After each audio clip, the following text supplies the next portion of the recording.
अस्सलाम वालेकुम dear friends, Aurangzeb Suhrawardy mind groomers के प्लेटफॉर्म से एक और सेशन के साथ आपके सामने। आज का हमारा टॉपिक है परफॉर्मेंस मैनेजमेंट।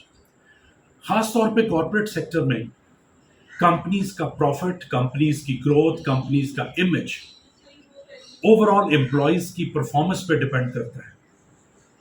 ये बहुत कॉमनली यूज्ड वर्ड तो है, लेकिन बहुत सारी कंपनीज इसकी इंट्रिकेसीज को, इसके कंपोनेंट्स को नहीं जानती और अमूमन परफॉर्मेंस का मतलब लिया जाता है रिजल्ट्स, नतीजा क्या आया।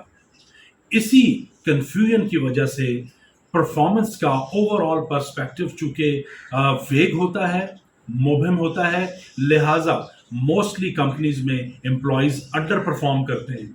उनकी प्रोडक्टिविटी का वो लेवल नहीं होता जो कि अचीव किया जा सकता है। इससे ओवरऑल परफॉर्मेंस इफेक्ट होती है।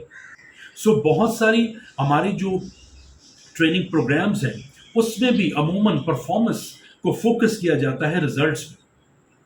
तो माइंड ग्रूमर्स का जो परफॉर्मेंस मैनेजमेंट का ओवरऑल ट्रेनिंग प्रोग्राम है वो बहुत ही कॉम्प्रिहेंसिव है और ग्रास रूट लेवल के इश्यूज को भी एड्रेस करता है, जिसमें सबसे पहले ट्रेनिंग के दौरान बताया जाता है कि परफॉर्मेंस एक्चुअली है क्या, इसके कितने इंग्रेडिएंट्स हैं, कितने कंपोनेंट्स हैं, इसकी मेन टाइप्स क्या हैं। ये क्लैरिटी होने के बाद फिर कंपनीज के एम्प्लॉयज को और सीनियर मैनेजमेंट को ट्रेनिंग करवाई जाती है कि परफॉर्मेंस सिस्टम्स डिजाइन कैसे करने हैं, उसकी बेसिस क्या है।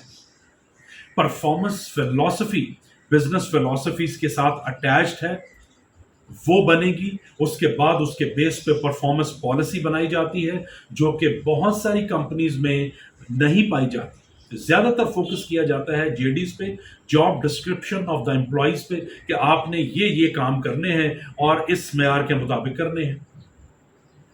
जबकि एक कॉम्प्रिहेंसिव परफॉर्मेंस पॉलिसी के ना होने की वजह से चीजें बहुत सारी अनएड्रेस्ड रहती हैं। एम्प्लॉयज को जो कम्युनिकेशन करनी है परफॉर्मेंस के बारे में वो भी क्लियर नहीं हो पाती। परफॉर्मेंस फिलॉसफी के बाद परफॉर्मेंस पॉलिसी जब बनती है किसी भी कंपनीज में, तब उनकी बेसिस पे सिस्टम्स डिजाइन होते हैं, जिसमें सबसे पहले तो परफॉर्मेंस कम्युनिकेशन का सिस्टम है। किस तरीके से एम्प्लॉयज को जॉब डिस्क्रिप्शन के जरिए, कंपनी की रिक्वायरमेंट्स के जरिए, क्वालिटी स्टैंडर्ड्स के जरिए बताया जाएगा कि उन्होंने करना क्या है।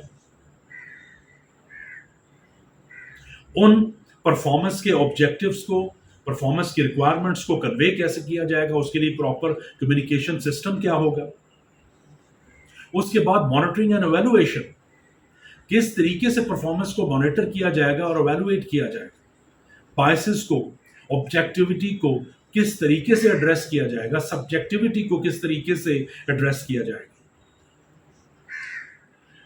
उसके बाद ज्यादातर कंपनीज का फोकस होता है वर्क परफॉर्मेंस पे, जबकि इसकी बहुत बड़ी बुनियाद और इसका बहुत बड़ा एक सपोर्ट मैकेनिज्म जो है that is contextual performance, contextual environment.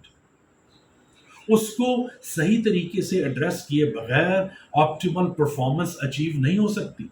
वो कंपनीज ने किस तरीके से डिजाइन करना है, उसमें क्या क्या एस्पेक्ट्स होंगे, कैसे कॉन्टेक्चुअल एनवायरनमेंट को, कॉन्टेक्चुअल परफॉर्मेंस को बेहतर बनाना है ताकि वर्क एनवायरनमेंट और वर्क परफॉर्मेंस बेहतर बने। इस सिलसिले में हमारी ट्रेनिंग का एक अहम कंपोनेंट वर्क प्लेस मैनेजमेंट भी है, जिसकी अलग से ट्रेनिंग भी है, लेकिन वो परफॉर्मेंस मैनेजमेंट की ट्रेनिंग का हिस्सा भी है। Then comes a very important point of monitoring and evaluation, कि एवेलुएट करते हुए परफॉर्मेंस मेजरमेंट कैसे करनी है, कौन कौन से वेरिएबल्स हैं जो परफॉर्मेंस में मेजर करने हैं, उसकी मेजरमेंट के लिए टूल्स, कस्टमाइज टूल्स कौन से होंगे जिससे वो मेजर किए जाएंगे, टेक्नोलॉजी का कितना इस्तेमाल होगा इसमें, ओवरऑल परफॉर्मेंस मैनेजमेंट सिस्टम में टेक्नोलॉजी का कितना इस्तेमाल होगा, कस्टमाइज तरीके से होगा। ये इश्यूज इसलिए भी हमारी ट्रेनिंग में एड्रेस किए जाते हैं कि अमूमन लोग, कंपनीज, सीनियर मैनेजमेंट देखा देखी या भेड़ चाल में टेक्नोलॉजी का यूज करना शुरू कर देते हैं विदाउट कस्टमाइजिंग। अपनी एम्प्लॉयज की नीड, अपने टास्क की रिक्वायरमेंट, अपनी कंपनी की रिक्वायरमेंट के मुताबिक टेक्नोलॉजिकल टूल्स को, आईटी टूल्स को कस्टमाइज करना होता है। इस ट्रेनिंग में इसका भी एक बहुत अहम पार्ट है। देन कम्स के परफॉर्मेंस एवेलुएशन में किस तरीके से परफॉर्मेंस को अप्रेज किया जाएगा, परफॉर्मेंस अप्रेजल कैसा होगा, कौन सी टाइप्स परफॉर्मेंस अप्रेजल की इख्तियार की जाएंगी, कैसे इख्तियार की जाएंगी, उसका भी एक पूरा तरीकेकार हमारी ट्रेनिंग में सिखाया जाता है। और फिर एंड में जो मोस्ट इंपॉर्टेंट चीज है कि ये तमाम स्टेप्स करने के बाद परफॉर्मेंस को इंप्रूव कैसे करना है, शॉर्ट टर्म इंप्रूवमेंट्स कैसे लानी है, स्ट्रैटेजिक इंप्रूवमेंट्स कैसे लेके आनी है, और किस तरीके से अपनी परफॉर्मेंस से दूसरी कंपनीज को, कंपेटिटर्स को आउट परफॉर्म करना है और कंपेटिटिव एडवांटेज लेना है। सो परफॉर्मेंस मैनेजमेंट में आपका पूरे का पूरा contextual environment, work environment, contextual performance, work performance शामिल है। सिर्फ रिजल्ट्स पे फोकस नहीं करना।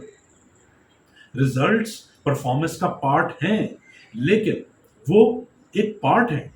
Performance is not the overall results.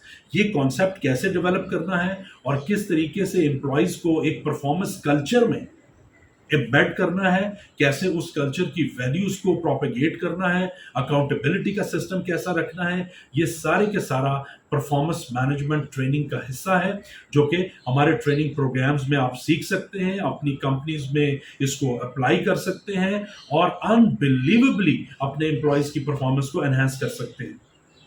mindgroomers@gmail.com पे अप्रोच किया जा सकता है, या mindgroomerspk@YouTube पे भी ये वीडियो अवेलेबल होगी। तो हमारे परफॉर्मेंस मैनेजमेंट के नेक्स्ट प्रोग्राम्स के लिए तैयार रहिए, ताकि आप भी अपनी परफॉर्मेंस इंप्रूव करें, अपनी कंपनी की परफॉर्मेंस इंप्रूव करें और एक पूरा objective based performance management system design करके आप अपनी कंपनीज में अप्लाई कर सकें। Thank you very much. Allah Hafiz.